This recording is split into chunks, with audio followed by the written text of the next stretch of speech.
Berria FM. Berriako podcasten lista.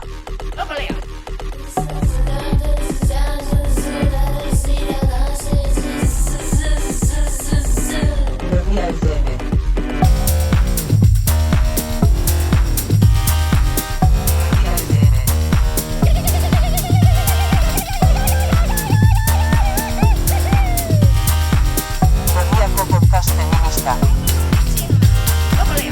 Berria FM.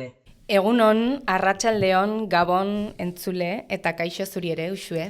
Kaixoan, eta aiztu, oraingo denboraldi hontan ja ez dakit zenbat aliz izanen dugun aukera, horrela agurtzeko, agurtu hasieran diote, kaixo, honekin. Bueno, egutegia zehaztua badugu honezkero, besterik da entzulei ere jakinarazi diote diegunez? Bai, igual galdera beste deus baino gehiago erretorikoa da. Esanen dugu edo airean utziko dugu, duda? Nigatik itxen dezakegu unea iritsi arte. Sorpresa. Edo amuren bat utzi nahi duzu. Bueno, olaxe utziko dugu. Momentuz olaxe, bale. Bai. Baina hala ere, demoraldiaren ondarrean garelako seinale den gauza bat egin nahi nuke nolabait. Ze alakoetan batzuetan izaten da, ezta? Alako, aurreko saioetan gertatu esan eta egindakoak gogora ekartzeko joera edo lizentzia behintzat. Bai, olako errepasoak, ez? Bai, atzera begirakoa, zertarako eman digu urteak. Bai, ez esanen nuke, baina gainera guk ekainera itxoen gabe ere egin izan dugu alakorik hemen, Ba, egia da, eta horregatik itzuli ingururik gabe. Eginen dugu motz-botz, baina ea. Vale. Freskatu ezagun memoria. Joan den saioan, Euskal Mugimendu Feministaren historian aztarrika aritu ginen, Zira Crespo historialariarekin. Eta esplikatu genuen, mugimenduaren hastapenak 1960ko eta 1970ko hamarkadetan ezarri ohi badira ere, badera aski zantzu pentsatzeko 1919an gertatutako batzuk ere badirela, horixe bera, mugimendu feminista dagoeneko martxan zegoelako froga. Gora Euskadi askatuta, oihukatzegatik atxilotutako Maria Aizpuru atxilotu zuten, eta haren aldeko diru bilketa bat jarri zuten martxan zientoka emakumek. Hori kontatu genuen. Bai. Eta hortik aurrera gertatutako batzuk ere kontatu zizkigun Zirak hemen podcastean. Eta zera, asko estimatzen dugun entzule batek, galdera bat egin digu detaile baten arira. Aipatu genuen detaile baten arira. Zirari berari, helarazi diot zalantza, WhatsAppez, eta hemen jarriko dut igual audio hori bera. Ba, niri primeran, iruditzen zait. Aurrera. A ber. Kaixo Zira, egunon, eguerdion, zemoz zabiltza. Bueno, lehenik eta behin espero dutzuk ere gustora entzunen zenuela gure azken saioa, zu izan zintuguneko hori. Ze, ustut oso polit eta oso interesgarri gelitu zela, baina, espero dut zuretzat ere alaxe izana. Kontu bat, honen arira, gelitu zait alako zalantza bat, hor buruan bueltaka dudana, niri ez, nik dudan zalantza bat ez, niri helarazi daten zalantza bat nahi nizuka aipatu. Aurrekoan zarautzen literaturian izan nintzen eta Aranaun egin nuen topo Ana Galarragarekin, eta esan zidan, oso gustora dituzuela zure saioa, gure saioa, baina zalantza bat gelitu zitzaiola hor buruan bueltaka eta ia argitzerik genuken. Esplikatuko dizu zein den, eta ia audio baten bidez baduzun argitzea, ze segurozuk baduzula falta dugun erantzun hau Zira. Laburpen gixara, esanen dugu hor noski, mintzagai izan genituela, 1919an Maria Aizpururen atxiloketaren ondotik gertatutakoak, ezta? Eta hor esplikatzen zen, atxiloketa horren ondotik nola egin zen alako deialdi bat, urte hartako irailaren 8an diru bilketa bat egin zedin Maria Aizpururi opari bat egiteko dirua biltzeko, bat eta beste, eta hor aipatu genuen, nola diru bilketa horren deialdia argitaratu eta hurrengo egunean Euskadi egunkarian bertan publikatu zen artikulu bat, zutabe bat, izena zuena feminismo nazionalista. Eta hor esan genuen, feminismo hitzarekin titulatu zuen hori, ez genekiera nortzen, baina bagenekiera gizona zela. Eta Ana Galarragak hori esan zidan, nola dakigu gizona zela, teorian anonimoa baldin bazen. Uste dut, igual, zuk baduzula erantzuna, eta, igual argitu dezakegu, ezta? Nola dakigu feminismo, mugimendu horri guztiari, feminismo deitu zion hori, gizona zela. Esanen didazu, Zira, bale? Eskerrik asko.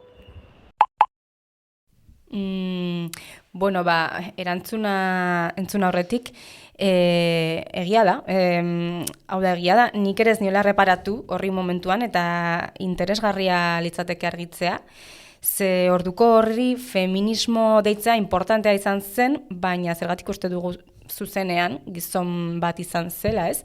Bueno, Zirak zerbaitengatik esanen zigun gizon bat zela, suposatzen dut, arraizoren bat izanen zuen, baina berez emakume bat ere izan ziteken, ez?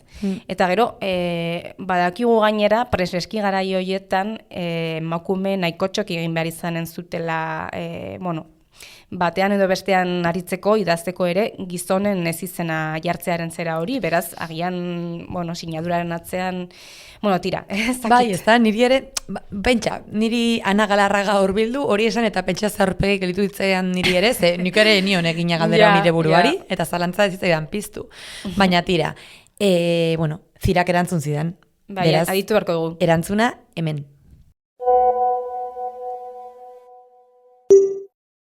Kontua da zergatik feminismo nazionalista artikuloa zergatik pentsatzen dudan gizon batek idatzi zuela.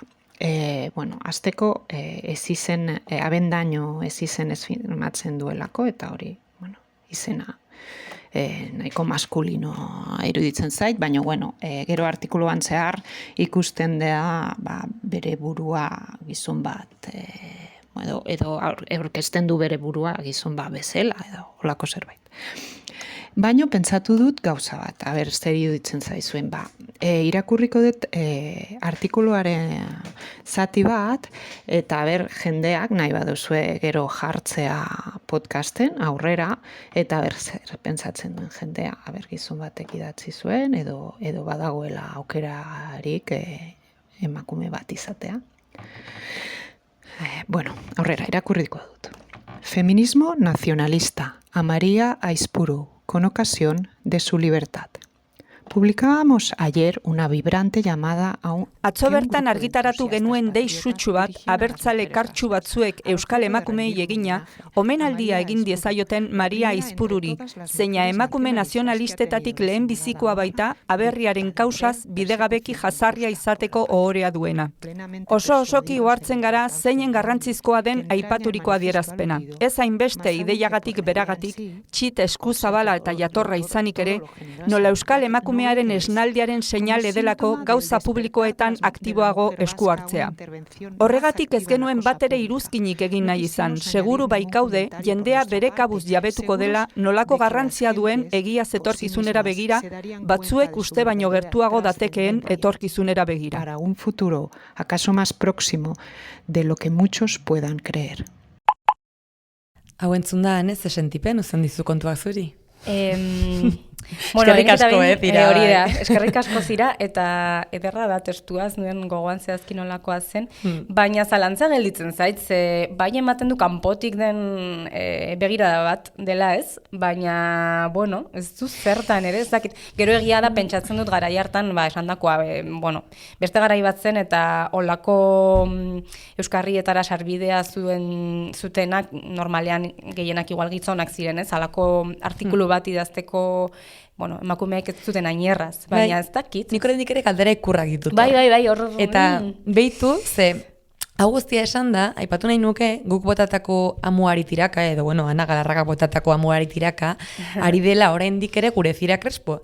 Ze mintzatu naiz gehiago arekin, eta esan dit, beste duda bat pizu zaioela, orain honekin guztiarekin. Irakurri duela, behin eta berriz testu hau, orain guri ere irakurri digun hau, feminismo nazionalista, eta ari dela pentsatzen. Ez aldu egunkariaren editorial itxura ere? Bale. Hortan, beste aukera bat. Eskerrik asko Anari, lehenik eta behin amua ekartzeagatik eta Zirari ere bai, noski.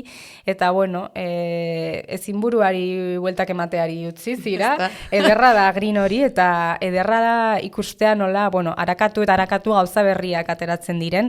Eta burura torri zait, esaten zuela Zirak aurrekoan, ezkutuan dagoen altxor edo itzal hori, kontinente baten tamainakoa izan daitekela ez, iradokitzaia hori ere. izugarri eta ezin ongi ekarriak. Berria FM. Berriako podcastera. Berria FM. Aipatu dugu bai, uda badatorrelako zera hori. Podcast demoraliak eta hasiak direla beren ondarrera ailegatzen, baina ederki dakigu gauza batzuk bukatu ala, beste batzuk hasi edo itzuli egiten direla urtaro aldaketarekin. Eta egiari zor batzuk bai oraindik hasteko daude, baina espaldi sumatu dugu hoiekin loturiko dardararik inguruan. Zalapartaren bat ere bai, batean edo bestean. Udaren atarian, udalekuak arreta mediatikoaren lehenbiziko lerroan jarri dira. Beti da hala, baina zer esanik ez aurten. Eta bi arrazoi nagusik ekarri dute hori, oraingoan. Batetik, Bernedoko euskal udalekuen gainean iazko udazkenean pizutako polemikak, berehala ekarriko dugu gogora hori, eta bestetik, eta besteak beste Bernedoren kasuaren ingurukoek azeleratuta, gazteriaren legea aldatzeko eta udalekuen jarduna arautzen duen dekretua izan da motibo. Ura berritzeko bidean baitago Eusko Jaurlaritza. Ea, testu inguru pixka bat ematen saiatuko gara. Gogoan izanen duzuenez, ikasturte honen hasieran aisialdia arretagune mediatiko eta politiko bihurtu zen proiektu jakin batzuk seinalatu zituztelako. Zehazki, zenbait gurasok Bernedoko udalekuetako begiralei leporatu zieten besteak beste dutxa mistoak ezarri eta adingabeak elkarrekin dutxatzera behartu zituztela, behar bezala ez zituztela zaindu, begiraleak ere dutxetan sartzen zirela eta 15 egunez familietatik inkomunikatuta eduki zituztela. Begiraleek baina ukatu egin zuten inor besteen aurrean biluztera behartu izana eta azaldu zuten berariaz lantzen direla gai hoiek gazteekin. Eta nabarmendu zuten udalekoi buruzko gezurrak eta difamazioak etengabeak izan zirela eta lintxamendu pertsonalak ere izan zirela sareetan eta kalean. Eta albiste gehiago ere izan da orain, uda bertan dugun honetan, eta titularroi ditugu zuzenduak begiak guk. Batipat nahasmendua zabaldu da. Hasi El Correo edabideak ekainaren 3an zabaldutako albistearekin, zabaldu zuenean Arabako Aldundiak debekatu egin dituela udaleku hoiek eta gaur arte. Izan ere, gaur-gaurkoz, hau grabatzen ari garenean dakigunarekin zera dugu kontatzea. Arabako Aldundiak zigortu egin du orain arte Bernedoko egitasmoa antolatu duen elkartea, sarrea.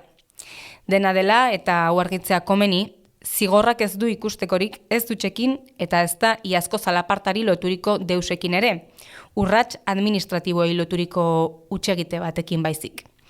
Eta zera dakar horrek, besteak beste, 3 urtez diru laguntzak jasotzeko debekua ezartzen zaio elkarte horri, sarreari, baita adingabeekin jarduerak antolatzeko 3 urteko debekua ere. Horren aurrean, hasiera batean zera erabaki zuen Euskal Udalekuen sareak. Sarreak egin ezin duenez, beste elkarte batek hartuko zuela bere gain Bernedokoen antolaketa, dorrekoak zehazki, baina egun kolokan da hori ere. Ze Arabako Aldundiak ezetz esan du, dorrekoa elkarteak ere ezinen dituela antolatu, sare berekoa delako hori ere. Eta momentuz, horraino titularrak, hori bai, erantziko dugu Euskal Udalekuek salatu dutela Euskal Udalekuen aurkako kriminalizazio kanpaina baten barruan kokatzen dituztela azken mugimendu hauek guztiak. Barkatuko didazu, baina halako zalaparta dela eta ez dela, egia erdiak, notizia falsuak, zuzenketak, zarata, iskanbila, zarata. Nola zen, J. Martinaren kantu horretan, hainbeste zaratarekin ezin duten zuen, kasik hori datorki dugula. Bai, guztiz. Hontan ere gauzak ordenatu eta sakonago begiratzea komeni dela, hainbeste zarata sortu aurretik, zalantzari gabe, en fin. Eta azera, eginen dugu horregatik. Zurrunbilo honen guztiaren erdian, aisialdiaren bueltan lan egiten duten hainbat hezitzailek saretzeko, elkar babesteko eta elkarrekin egoteko beharra sumatu baitute azken hilabeteetan. Eta hala egin dute. Euskal Herrian barna aisialdi hezitzaile, euskaltzale eta eraldatzailearen alde lan egiten duten 23 eragile Ozaetako Garaion sorgingunean elkartu ziren Apiril hondarrean eta beste topaketa bat egin asmo dute helduden irailean. Gertatutakoaz hausnartzeko, bultzatzen duten aisialdi eredu aldantzeko eta dekretuaren berrikuntza aztertzeko, besteak beste. Eragile hoien artean zeuden Txatxilipurdi, Urtsintxa, Ezten, Euskal Udalekuak, Oinerri, Udaleku, Kirikino, Zirimola eta Dindaia Fundazioa. Eta hoietako bateko kide da Itoitz Serna Araujo, Urtsintxakoa hain zuzen ere. Kaixo Itoitz, ongietorri Berria FM-era. Kaixo, eskerrik asko. Eta mila esker, gurekin izateagatik. Hasteko Itoitz, ezagutu nahiko genuke zein den aisialdiaren inguruan lan egiten duzuen eragileetako kideak egiten ari zareten topaketa hauen helburua. Alegia, zer bultzatu zaituzte biltzera eta zer atera nahiko zenukete saretze honetatik? Bueno, aipatu duzun bezala, egoera honen aurrean saretzaren beharra agerian gelditu zen. Hala ere hau ez da izan lehenengo aldia, bueno, horrelako saretze edo topaketa bat egiten duguna. Egia da, agian maila nazionalean zela izan, baina bueno, gure artean sare desberdinak ditugu eta beste momentu batzuetan ere elkartu izan garela. Topaketa, lehen komentatu duzun topaketa horren arira, garaiemen egin genuena, hori dator azkenean Berneron gertatutakoaren eta erantzun, horrek eukizuen erantzun sozial eta administratiboaren arira ikusi genuela horrelako zerbait behar genuela, ez? Aukera gisa ikusi genuen batetik erantzun puntual bat eman ordez, ez zela hori gure helburua, ez?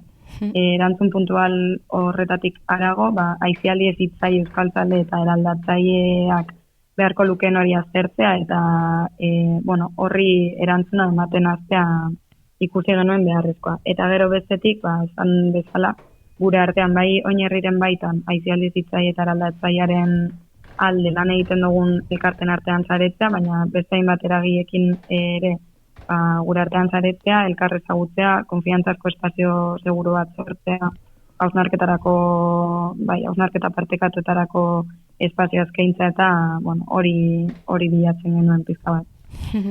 Hainbat eta hainbat udalekuen jarduna gainera, ez baian jarri zuten askok eta honetan ere importantea izango zen zuentzako Itoitz, elkar babestea, ez? Esan edut zuentzat ere ukendu edo, babes hori sentitzeko bidera izan ezitzaizuen eta hori ere zuentzat, ezitzaientzat importantea izango zen, hainbeste zarata dagoen garaio hontan, claro.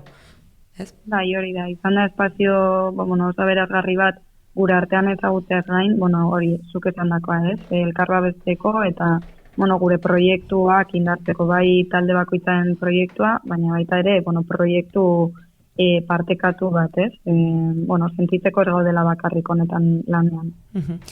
Eredu bat baduzue, konpartitua, bai? Zein dira guztiok konpartitzen dituzuen, oinarri nagusi horiek, aisialdi eredu honetan, zein dituzue zimenduak? Honetan, esan beharra dago, elkarte asko, ez? Egiten dugulagan aisialdi hezitzailearen inguruan, eta bakoitzak, bere egiteko modu eta proiektu propia duela, baina badaudela balio batzuk edo behintzat oinarri batzuk bai partekatzen ditugunak. Eta horregaitik saiatu ginen oinarriko bazkide sustatzaile garen hona artean marko komun bat sortzen azkenean horri ere proiektuari indarra emateko asmoz.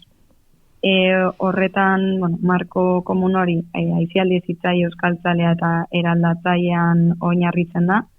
Eta, banan laburra saltzeko, aisialdi hezitzailea esaten dugu, aurrak subjektu aktibo bezala ulertzen ditugun einean, haien parte hartzea sustatza biltzen dugu, eta harremanak eta zaintza hori erdigunean jarriko dituen marko bat bilatzen dugu. Euskaltzalea, euskara bizitzeko espazio naturalak sortzen ditugulako, aisialdia euskararen transmisiorako tresna oso eraginkorra eta ezinbestekoa dela uste dugu, azkenean lehen izan duan bezala harremanetan oinarritzen gara eta horrek azkenean eragin handia du euskararen transmisio horretan. Eta azkenik eraldatzailea dela esaten dugu, feminismoa, inklusioa, bizkidetza komunitarioa gure oinarria direko. Baina, esan dako, hau gero lurreratzen da herri eta proiektu bakoitzan modu baten alabestean, eta horri ere, indarra edo eman nahi diogu, azkenean, testuingurari asko moldatzen garelako, eta tokian tokiko behar eta zaugarria kontuan hartuta moldatzen garelako. Eraldaketarenean sakondu nahi genuke bereziki, baina lehenbizi behitu geldialditxo bat egin nahi nuke, aipatu duzun gauza batean, Itoitz, aipatu duzu aurrak sujetu aktibotzat hartzeak zenbaterainoko garrantzia daukan, ezta? Izan ere, horrek ze esan nahi du, eta batez ere zergatik dau premiazkoa, izan ere zein da joera nagusia aurrei agentzia kentzekoa da joera, edo zergatik, ez, honetan azpimarra egiteko premia hau? Guretzako, aisialdi hezitzailearen inguruan hitz egiten dugunan, esan bezala, ezinbestekoa iruditzen zaigu aurrak subjektu aktibo bezala ulertzea. Azkenean, honekin esan nahi duguna da, aurrak ez direla beste, edo etorkizunean helduak izango diren horiek ezin ditugula horrela ulertu. Orain badira gaur-gaurkoz herritarrak, gure gizartean dietuak badira, eta beraz izan behar dira gure ustez aktiboak eta zer esana dutena, Orduan horregaitik haien parte hartzea ere sustatzea zinbestekoa da. Eta edonola ere itzul gaitezen, aipatu duzun ardatzetako batera, Itoitz, gizarte feminista, inklusibo eta komunitario eta kritikoa izateren alde ari zarete lanean, ez dakit zuen zimenduen artetik hori den, susmoa dut edo baiet esango nuke, ez ote den hau preseski batzuk gehien sumintzen dituena, edo zenbaiti kasik ezin ulertuzkoa zaiena, ez dutena ulertu nahi, izan ere gorputzak eta sexualitateak besteak beste toki garrantzitsua dute, udalekoen lanketetan, adibidez, eta iazko polemikaren arira ere atera zineten horri buruzko zehaztapenak egitera. Esateko, Euskal Udalekuetako antolatzaileek argi duzuela, zuen proiektua zein den eta balio transfeministak dituela oinarri, eta identitate eta gorputz guztientzako gune seguruak sortzea dela helburua. Hori zuek argi duzue, baina beste batzuei etzaie hain erreza ulertzen. Esplikatuko zen eguke pixkatu ni buruzko zertzela darik, Itoitz? Guk esan bezala guk argi dugu eta bat egiten dugu Euskal Udalekuetako hezitzaileek planteatzen dutenarekin. Gure ustez, ondo azaldu duzun bezala, aisialdi hezitzailearen barruan feminismoa kokatzen dugu, eraldatzailea den horretatik. Eta, honek azkenean erreakzio asko sortu du, jende askoren partetik, ezin egon bat edo, eta gure ustez da, dena testuinguru, bizitzen ari garen testuingurua kontuan hartu behar da. Azkenean, gu ere honetan sartuta gaude, ez gara irla bat, ez gaude hor gu bakarrik lanean, gizartean gaude lanean, eta horren ondorioz, gure bai jasotzen ari gara eskun muturretik datozen erreakzio guzti horiek, gure bai ikusten ditugu aisialdian. Eta, agian hortik datorrez, erreakzio hori edo ezin egon hau. Besteak beste lantzen duzue, biluztasuna gizartean nagusi ez den beste modu batera, ezta? Helburu jakin batzuekin, ze garrantzi du adibidez horrek, bai biluztasunak, bai desgenitalizazioak zentzuren batean, edo nork bere mugak ez hartzeari buruzkoak ere jorratzen dituzue, zein duzue adibidez praktiketakoren bat eredu horretan? Guretzako gai guzti hauek lantzea da, bizitzako beste gai batzuk lantzea bezala, azkenean normaltasuna, ez baduzu lantzen normaltasun horrekin, arazo bat zor daiteke ez, lantzen baduzu biluztasuna beldurrarekin edo inseguridadearekin, azkenean hori eranein dago duzu umeengan, orduan guzaiatzen gara hori modu naturalean lantzen, beste hainbat gai lantzen ditugun bezala, bai emozioak eta hainbat gai bezala. Aurrekotan esan dugun bezala, beti ere kontuan hartu behar da, gai hauek delikatuak izan aldirela eta ume bakoitzak bere bizipena dituela, orduan, ziantzazko espazioetan landu behar dira gai hauek edo horrelako praktikak, atzetik egon behar da proiektu pedagogiko bat, eta hau beti azpimarratu dugu, gure proiektuetan beti daudela balio batzuk eta proiektu pedagogiko bat.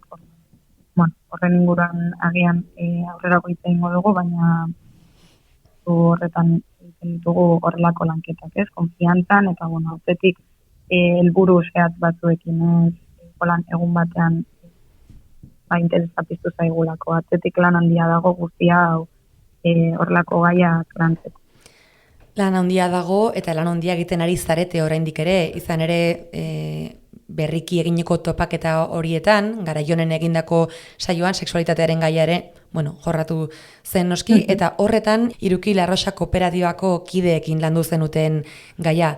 Ibai Fresnedo kooperatibako kide dugu eta eskatu diogu honi buruzko zertzadarik eman diezagun. Entzunen dugu.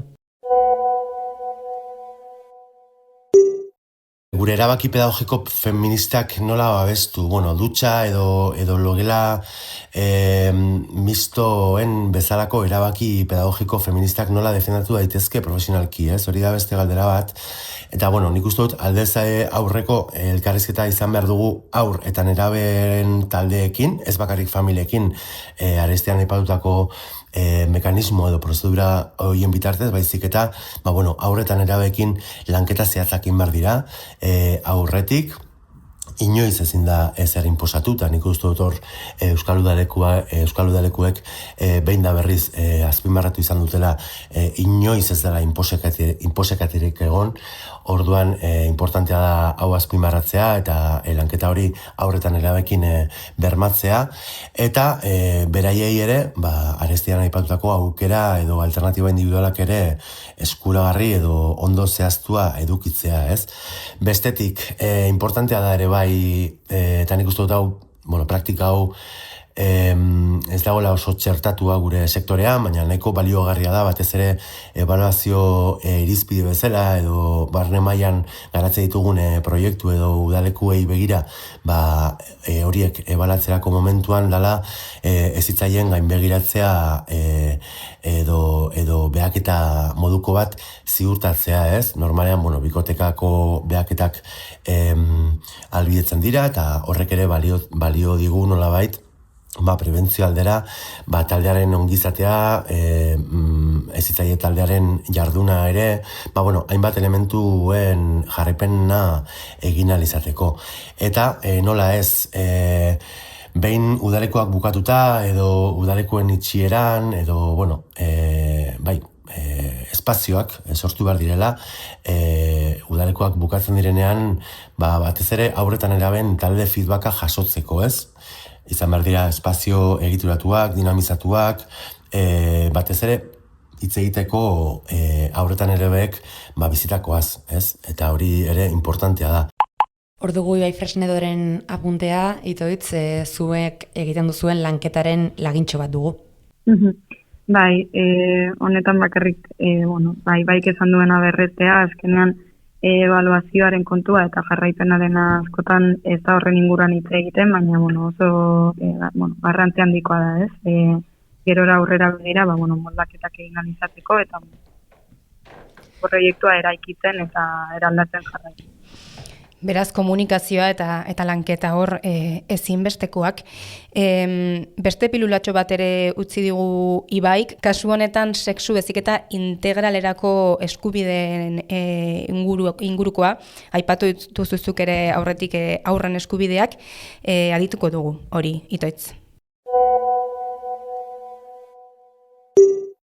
Guretzat oso garrantzitsua dela eta sexu hezkuntza hitz egiten dugunean askotan sexu hezkuntzari ez diogulako eskubideen marko moduko bat txertatzen.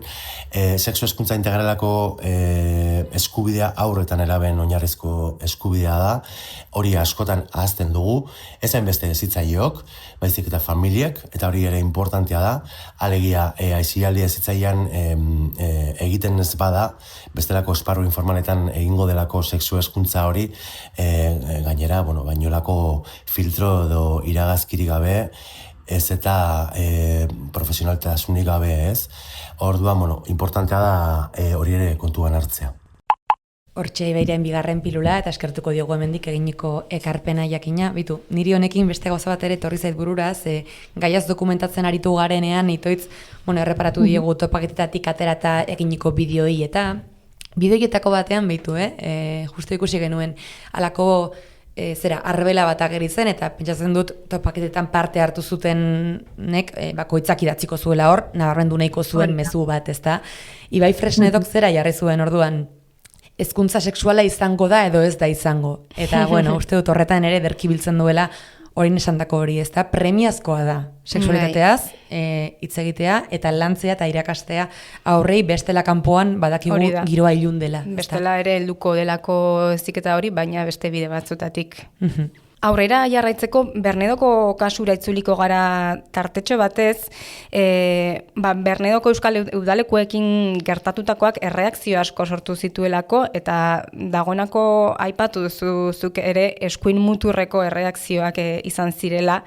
Bere garaian udalekuetako langile, hezitzaile eta familiek salatu zuten bide publiko zein pribatuetatik eraso transfoboak jasan zituztela, eta adibidez Gasteizko LGTBI behatokiak ere jokabide eta erreakzio horiek aztertu ditu berriki eta ondorioztatu du eskuin muturreko sektoreek eta TERF mugimenduek modu koordinatuan erabili zutela kasua, trans kolektiboaren eskubideen atzerakada justifikatuko duen marko narratibo bat eraikitzeko.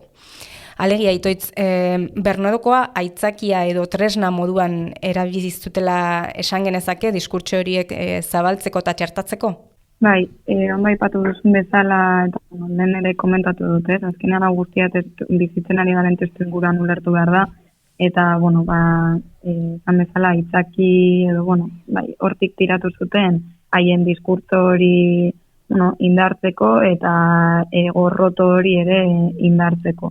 Horregaitik honetan fokoa beste nonbaiten jarri nahi izan dugu, eta, haiek egindako salaketa eta, gorrotomezu horiek alde batera utzita, gure proiektuan, hori indarra jartzen jarraitzea ikusi denuen beharrezko bezala. Berria FM. Berriako podcast feminista. Berria FM. Lehenago aurreratu dugun bezala iazko zurrunbilo hori aitzakiatzat hartuta, Jaurlaritza gazteriaren legea aldatzeko bidean da, udalekuetan babes eta kontrol handiagoa ezartzeko, baita udalekuen jarduna arautzen duen dekretua berritzeko ere. Biak uda hasi baino lehen onartu nahi dituzte. Joan den otsailean lege hori aldatzeko proposamen bat erregistratu zuen Nerea Melgosa Ongizate, Gazteria eta Erronka Demografikoko sailburuak, Legebiltzarko alderdiek maiatzaren 22an adostu zuten behin betiko testua, 27an bozkatu zuten eta onartu, eta seguruenik bihar, Legebiltzarreko osoko bilkuran emanen diote onespena, ekainaren 11an. Baina esan beharra dago, orain azeleragailua sakatu duten arren, udalekuen jarduna arautzen duen dekretuak 40 urtetik gora dituela dagoeneko, 1985koa da. Itoitz, zuek ere uste duzue badela ura berritzeko garaia? Gure ustez, bai, hau dekretua arkituta egon da, baina hau daramago esaten aspalditik, ez da orain, iazko zurrunbilo horretatik datorren zerbait, askotan eta hori behin baino gehiagotan esan dugu, hau berritzeko beharra zegoela. Azken finean, urteetan zehar, 40 urtez ez, urteetan zehar aisialdiaren errealitatea beharrak eta aldatzen joan dira, eta horri egokitutako dekretu bat behar zen. Baina, gure ustez, zoratzen duko egun bezala, prozesua ez da izan barzen bezalako arduan. Bai, zehazki zertan, ze alderditan dago zaharkitua zure ustez dekretu hori? Gure ustez, da azkenean, aisialdia ulertzeko modua, eta zehaztapenak ikusiko dozuen bezala, azkenengo dekretu zaharra eta gaur egungoa konparatzen badugu, asko zehatzago dago azalduta, eta hainbat aizatiko beste alderdi batzuk ere hartzen ditu kontuan. Berritzeko beharra zegoen. Dekretua onartzeko bidea alik lasterren egin nahi izan dute Eusko Jaurlaritzan edo nola ere, zenbateraino esanen zenukete ari dela presaka eginiko lana izaten, eta nire honekin atorkitez asko udalekuetan ikasiko genuen, lan lasterra, lan alferra, edo behintzat ez, gauzak laster egin nahi izanak batzutan kalteren batera ekartzen du. Emaitzan, nola baloratzen duzu ezuek hori? Gure ustez hori arazoa ez da dekretu berria, arazoa da berritzeko modua, eta esan bezala prozesua presaka egin dela, ez delagon parte hartze erreal bat, eta berriro esango dut naiz eta hori adierazi duten kanpora begira, ez gaituzte kontuan hartu eta azkenean horrek eragina izan du bai dekretuaren edukian bertan, azkenean hau proposatu zenean, proposamena egin zutenean, hainbat elkarte eta eragileek elegita aurkeztu genuen, baina ez dakigu ze puntutara arte elegite horiek kontuan hartu diren. Orduan, esan bezala, modu hauetan ezin dira eta ez dira aisialdean ibiltzen garen elkarte desberdinen ahotsak, esperientziak, hausnarketak kontuan hartu. Orduan, hori ere azpimarratzekoa da. Eta gero ere aipatzeko edo azpimarratzeko dugun beste puntu bat, gure ustez garrantzia handia duena da, prozesu hau presaka egiteaz gain, dokumentazio guztia erdera utzean bai jaso izan dugula, naiz eta batzutan euskaraz ere jaso, baina euskarazko bertsio horiek itzulpenak izan dira eta horrek azkenean eragiten du. Eduki aipatu duzu arestian, kanpora begira egina izan dela, prozesua bera ere, horrek ekarri du besteak beste soil-soilik edo batez ere segurtasunen eta kontrolearen izenean jardun izana, horri kendu gabe garrantzirik, baina horietara mugatu da dekretuaren berrikuntza esanen zenuke? Segurtasuna, kontrola eta besteak albo batera utzita? Gure ustez, azkenean, guretzako guk ikusten dugun bezala kontrolerako planteatu den zerbait da, hori ikuskaritza, arriskuaren edo beldurraren ikustegi horretatik egindako logikak dira, orduan, guk horretaz aparte azpimarratu nahi duguna edo gure ustez dekretu honek duen gabezi bada ez duela aisialdi ezitzailea bere orokortasunean edo bere osotasunean hartzen, modu murriztuan ulertzen duela, eta horrez daudela sektoreko errealitate guztiak kontuan hartzen. Eta honek ekarriko du etorkizunean gure ustez arazo gehiago sortzea eta araudia bera ez izatea erabilgarria. Orduan, gure gustatuko litzaiguke aisialdiaren dimentsio pedagogiko eta zitzaile osoa edo behintzat aliketa handiena planteatzea eta kontuan hartzea. Eta baita ere, aipatzeko dekretu honek kontrola ikuskaritza eta horrelakoak sustatzeaz gain, aurretan eraben babes politikek badutela pisu handia, eta gure ustez horrela izan behar du, baina beste lege edo politika batzuek ez dutela behar besteko edo garrantzia, ala nola berdintasuna, inklusioa edo euskararen legeak. Legearen kontu honekin bukatu aurretik daturen bat gehiago emanen dugu, argi gera dadin edo beki uler dadin zertan eraginen duen. Esanen dugu, legean jasoko diren aldaketen artean dagoela esaterako adingabeek parte hartzen duten aisialdiko jarduerak hasi aurretik erantzunkizunpeko adierazpen bat aurkeztu beharko dutela Eusko Jaurlaritzako gazteria arloan edo jarduera egingo den lurraldeko aldundian. Orain arte, jarduera bat egin aurretik agiri bat bete behar zuten taldeek. Zigorrei dagokienez, arau hauste larriak eta oso larriak zer diren berriz definitu dute. Zehazki hemendik aurrera eta araua onartuko balitz, araua hauste larri gisa identifikatu ahalko dituzte honako hauek. Erantzukizun zibileko asegururik ez egitea, sexu deliturik egin ez duten ziurtagiria ez edukitzea eta beharrezkoak diren segurtasun neurriak ez hartzea. Oso larriei dagokienez, horrela definitu dituzte hitzez hitz.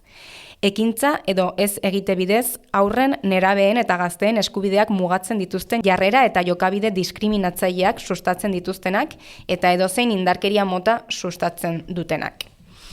Arau hauste hoiei ezarriko zaizkien zigorrak ere gogortuko dituzte, PPren zuzenketetako bat oinarri hartuta.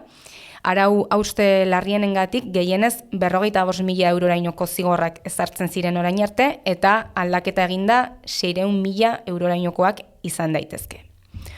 Hori dena jakinda argi dagoen gauza bat da itoitz, aurkeztu beharreko adierazpenak, agiriak, ziurtagiriak asko ugarituko direla, burokrazia asko handituko dela legia, nola eragin diezaiekete eskaera horiek guztiek, hau da, fiskalizazio eta kontrol horrek zuek sustatzen dituzuen proiektuei, nola aldatuko da lan zama honen ondorioz? Bai, komentatu duzun bezala, dekretu berri honek ekarrena, beste gauza askoren artean da, hainbat kontu burokratiko gehiago, egin beharreko dokumentazio eta kudeak eta lanak handitzen dira, eta neurri zorrotzagoak planteatzen dira. Eta guzti honetan, askotan hasten zaigu honen atzean dagoena edo, kudeak eta guzti hau egin behar duten gehiengoak direla elkarte txikiak edo, nahiz eta elkarte handiagoak izan, askotan voluntariotza edo militantzian sostengatzen direnak, ez? Ez hitzaile asko daude voluntarian edo militantzia gaitik lanean, eta azkenean, horrek edakarren guztiarekin, ez? Denbora gutxi, gauza hauek egiteko, baliabide falta, baliabide bai denbora aldetik, ekonomikoak, pertsonalak ere. Gure ustez eskakizun hauek egizkoak dira, eta honek ekar dezake talde txikiak edo elkarte txikiak desagarratzea, edo, aizialdia modu baten alabestean elitizatzea, edo bakarrik gutxi batzuk egin alizatea. Azkenean, gure ustez elkarte txiki hauen biziraupena arriskuan dago, ez? Eta, bizizan dugu azkenengo hilabete hauetan zehar, kezka asko, ez hitzaien partetik, ezin egona ere, ea udalekoak aurrera eraman alko dituzten ala ez, ea beteko duten eskatzen den guztia, askotan naiz eta egunerokotasunean eskatzen den lan guzti hau egin, gero hau guztia modu burokratikoan egita ez beharriza. Gure ustez, hor jarri behar dugu fokoa, ez? Elkarte txikietan eta haien biziraupenean. Eta hala eta guztiz ere, kezka horiek gainean hartuta, baina ilusioz beti aurrera begiratu, beste aukerarik ez duzu, zentzu askotan, seguraski, eta aurrera begira ari zareten horretan, fokuetako bat, irailean, Itoitz, orduan, jarraituko baituzue saretzen, apirilean egindako topaketei segida emateko. Apirilekoak izan ziren, irailekoak faltan, ze falta duzu lantzeko, edo zer nahiko zenukete orduko horretan landu? Gure asmoa da ikasturte hasieran horrelako beste topaketa bat egitea. Izango dena, aurrekoaren jarraipena, gure asmoa delako hasieran esan duan bezala, aurrera begira ere saretze honekin jarraitzea, orduan ikasturte hasieran egingo dugun topaketa horren helburua izango da. Saretzarekin jarraitzea, gure artean eta guk sustatzen ditugun proiektu horiek ondo ezagutzea, gure artean babes ematen jarraitzea, eta, diskurtso komun hori pizkanaka eraikitzen. Mi esker, Itoitz, adi gonen gara orduan iraileko topaketa horren ondoren ere ateratzen denari, eta, gaurkoan mi esker gurekin izateagatik, eta, aktualitatearen zurrunbilo hortatik ateratzen saiatu gara, eta zurrumorroetatik alde egiten, eta pixkat sakonago jorratzen hau zurekin, beraz asko eskartzen dizkizugu azalpenak, eta eskerrik asko ere noski, kontrako haizeak egon arren batinko lanean jarraitzeagatik. Zuei, eskerrik asko.